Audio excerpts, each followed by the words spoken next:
insurance in.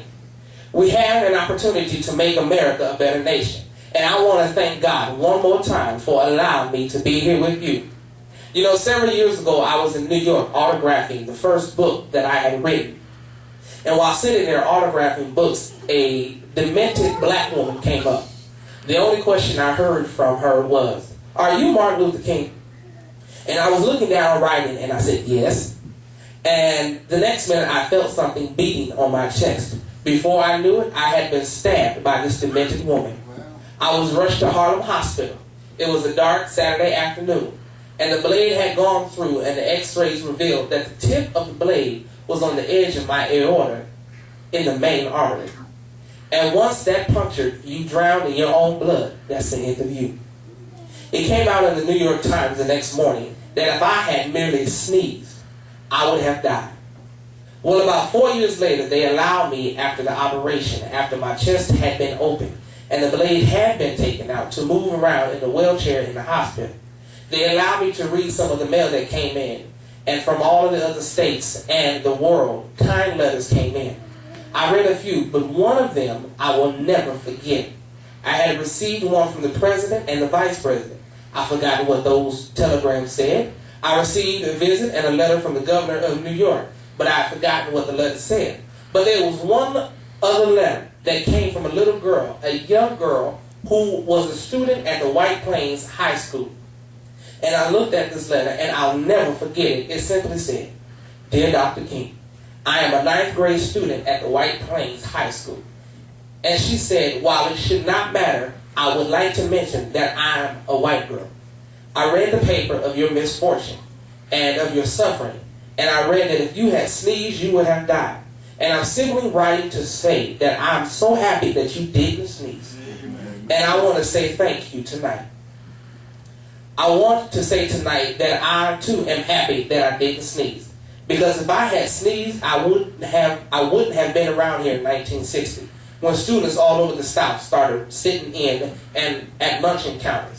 And I knew that they were sitting in, they were really standing up for the best in American dreams, and taking the whole nation back to those great wells of democracy, which were dug deep by the founding fathers in the Declaration of Independence and the Constitution. If I had sneezed, I wouldn't have been around here in 1961 when we decided to take a ride for freedom and ended segregation in interstate traffic. If I had sneezed, I wouldn't have been around here in 1962 when Negroes in Albany, Georgia decided to straighten their backs up. And whenever men and women straighten their backs up, they are going somewhere. Because a man can't ride your back unless it's bent. If I had sneezed, I wouldn't have been here in 1963 when the black people of Birmingham, Alabama aroused the consciousness of this nation and bought into the beginning of the Civil Rights Bill. If I had sneezed, I wouldn't have had a chance later that year in August to try and tell America about a dream that I had. If I had sneezed, I wouldn't have been down in Selma, Alabama to see the great movement there. If I had sneezed, I wouldn't have been in Memphis to see a community rally around those brothers and sisters who were suffering. I'm so happy I didn't sneeze. And they were telling me, now it doesn't matter. It really doesn't matter what happens now. I left Atlanta this morning and we got started on the plane. There were 6 of us. The pilot said over the public address system, "We are sorry for the delay, but we have Dr. Martin Luther King on the plane.